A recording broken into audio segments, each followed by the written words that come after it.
Yo, what's up, movie people? I hope you're doing well. Today, we're back with some more movie news.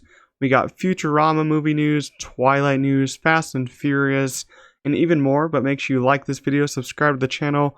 We're on the road to 100 subscribers. It helps out a lot, and it's free to do so. Let's get right to the news. Alright, first up on our news, we have Season 8 of Futurama will debut on Hulu, Disney Plus, and other platforms in summer of 2023, so not too far from now. Probably will premiere in July or late June, but I think this is going to be the last season of Futurama, but they may be rebooting it for even more seasons beyond this. We don't know yet.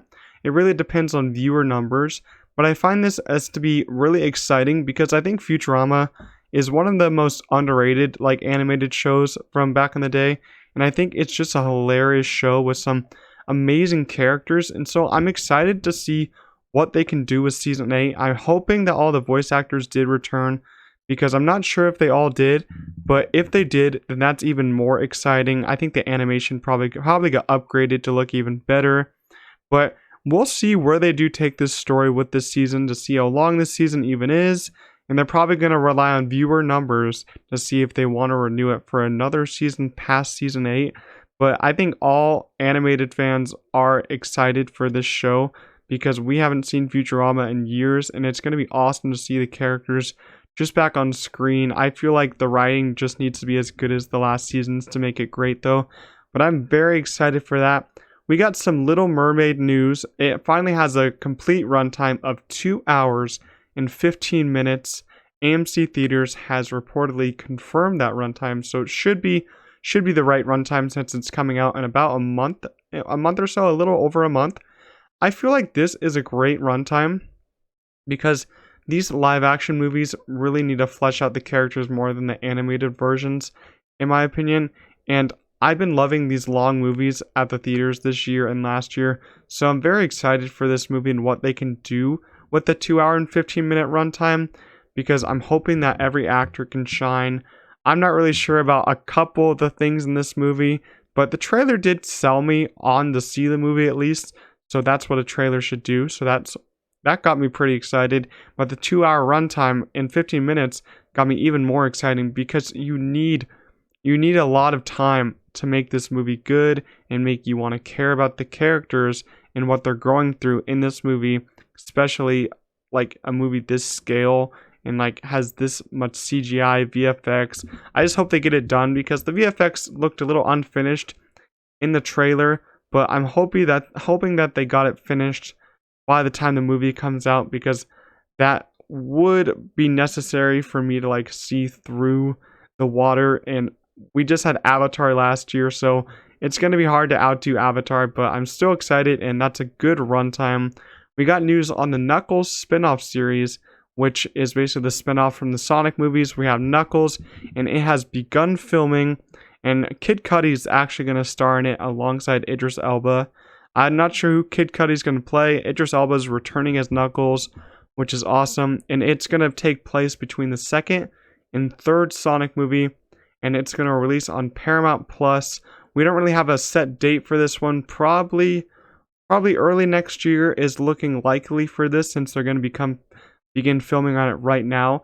I feel like this series is going to be probably pretty fun because Idris Elba was just an amazing addition to Sonic 2 because Knuckles is so stupid in the funniest way possible. He's a funny character in Sonic 2 and he's the best part of that movie. So I'm wondering what they can do with the comedy in this show and how it's going to evolve the Sonic universe even more. Maybe we get even more Sonic characters in this show. Who knows? But I feel like this is very exciting news. We finally have the Sonic franchise moving a little bit faster now since we're getting Sonic 3 I think next year, but we don't really have any news on that. But the Knuckles spinoff has begun filming, so that's pretty exciting. We have new news on the Twister sequel titled Twisters. It has cast Anthony Ramos, Daisy Edgar Jones, and Glenn Powell to the whole cast. I think those 3 additions are absolutely wonderful. This movie is going to be probably insane because the title. I have not seen the original Twister, but it having a sequel gives me a reason to actually watch the first one. So I'll probably watch it one of these days before the new one comes out.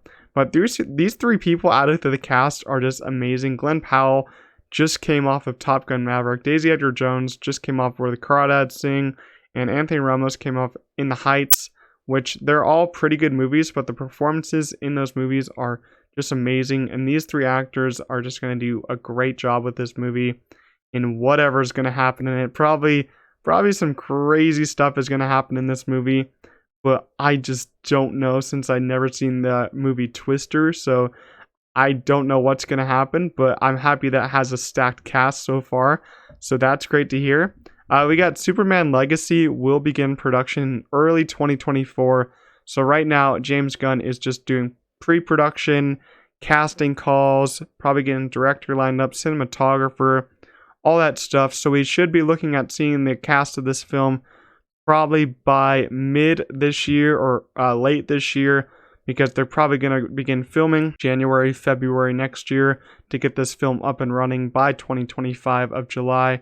But I don't know. I gotta say I'm still very hyped for James Gunn's Superman, but I gotta see who he cast, because who would cast in that role is going to be in that role for probably 10 years or more. So James Gunn just needs to get it right. But I love James Gunn's movies and his scripts, so I'm just very excited for that.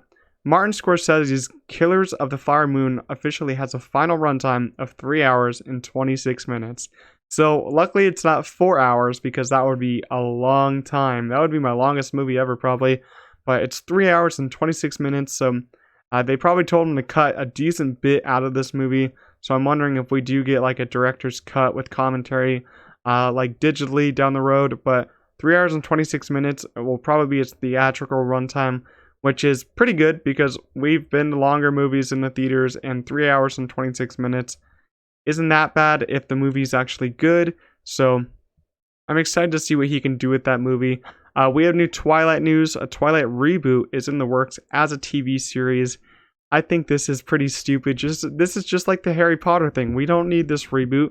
We don't need it at all. But I think the original author of the books is going to be along to help create this series in whatever way it's going to happen. I guess it's a whole reboot, so they're just going to be like Harry Potter and just do the books the same way as they're doing Harry Potter, with each series is going to be a book, so they're going to have to recast the roles. I really don't want this to be made, but reportedly it's going to happen, which is just such a dumb idea. I don't know why you got to reboot everything. And the Twilight movies are okay, but they got worse over time. But a series, we don't want a series. We don't need it. We don't need it. Lastly in the news, we got our first look at Godzilla and Kong: The New Empire, starring Brian Tyree Henry, Rebecca Hall, and Dan Stevens. This film is going to be hitting theaters March 15th, 2024. This teaser, I'll put on the screen a couple bits of it. We did not get too much of a look at what's going to happen. I guess Godzilla and Kong are actually going to team up in this one and fight another monster, which is actually pretty exciting. But what I hope for this movie is that there's less human aspect of it, because Godzilla vs. Kong was pretty awesome when just Godzilla and Kong were on the screen fighting and the humans were kind of off doing their own thing. If you have too much humans in these monster movies, then it's just not going to work as well. But still, I can't lie, I am very excited for what they're going to do with this movie and Godzilla and Kong. It looks like they're building out a franchise for these characters, which is pretty cool to see. I'm very excited. These action scenes in these movies are always wonderful, so I'm just super hyped for this movie.